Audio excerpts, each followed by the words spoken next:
Happy Father's Day. I love you so much. We miss you.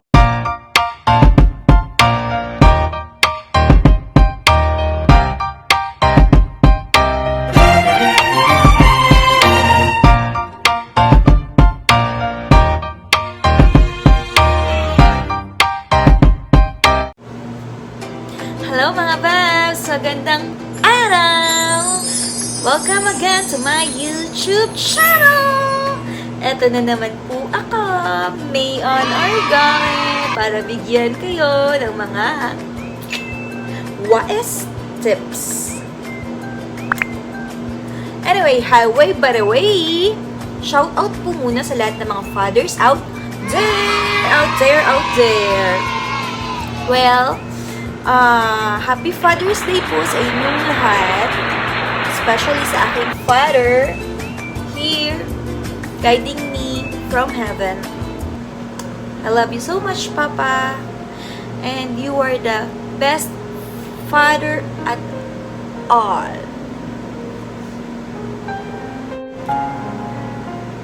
Shout out po muna sa mga fathers out there, especially to my father right here beside me every time, every day, every hour, guiding me. My Father from heaven.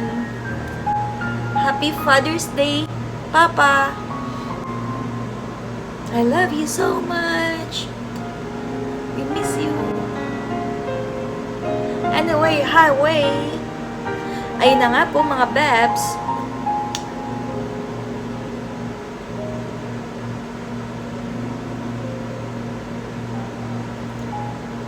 You are the greatest father at all, Papa.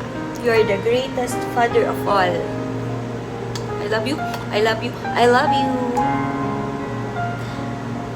And again, ato na nga po. I will teach you some tips on how to store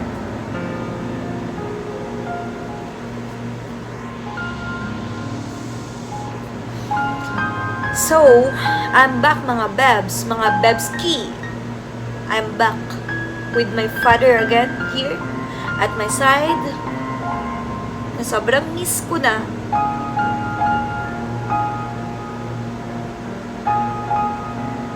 Anyway, highway. Ito na nga po. I'll gonna teach you some tips on how to store our fish in the fridge. I'll be back. Hello mga babs, this is our fish and this is our ziplock. And then we will put our fish inside that ziplock in a very wise way. We will be using metal fork and then we will heat it in our lead burner.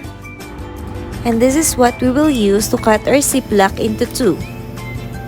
We will cut our ziplock into a vertical position with the heated fork. And so now, we can split it into two by tearing it apart. And now, we will prepare to put each slice of fishes in every half pack of the ziplock.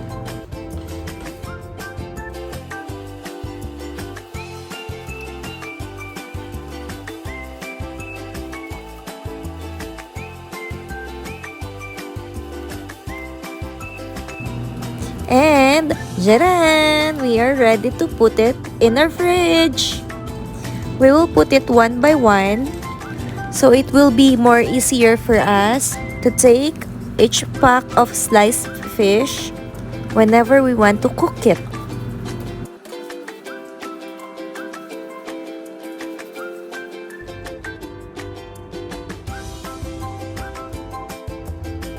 Once again, I will show you how I put each pack of fish in the freezer. So, babs, do you think it's a good idea? I'm sure it is. A few moments later. I think I want some fish. Unlike before, now I can get just few slices.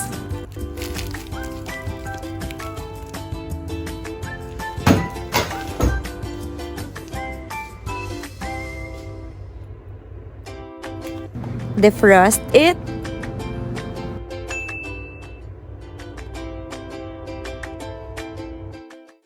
Eventually. And cook it when it's ready. So now I will preheat the pan. Mince some garlic. And then put some butter in the pan until it is melted. Now we can saute the minced garlic.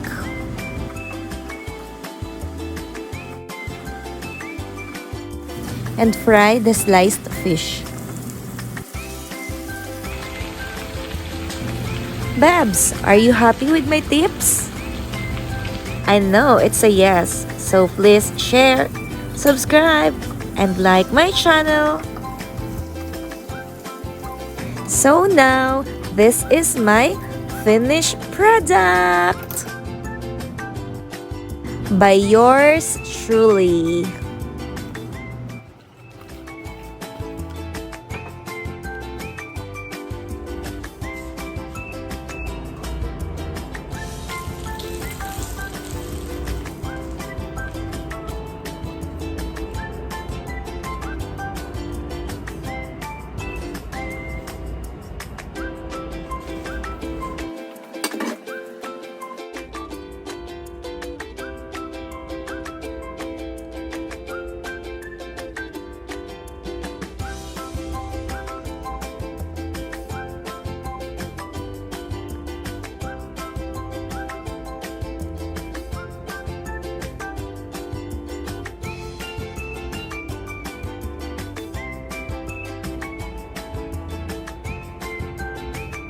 Kain tayo, Babs!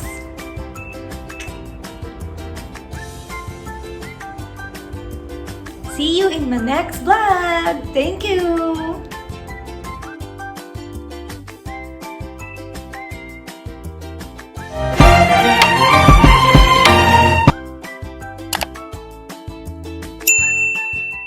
Hope you like it, guys. Please share, like, and subscribe.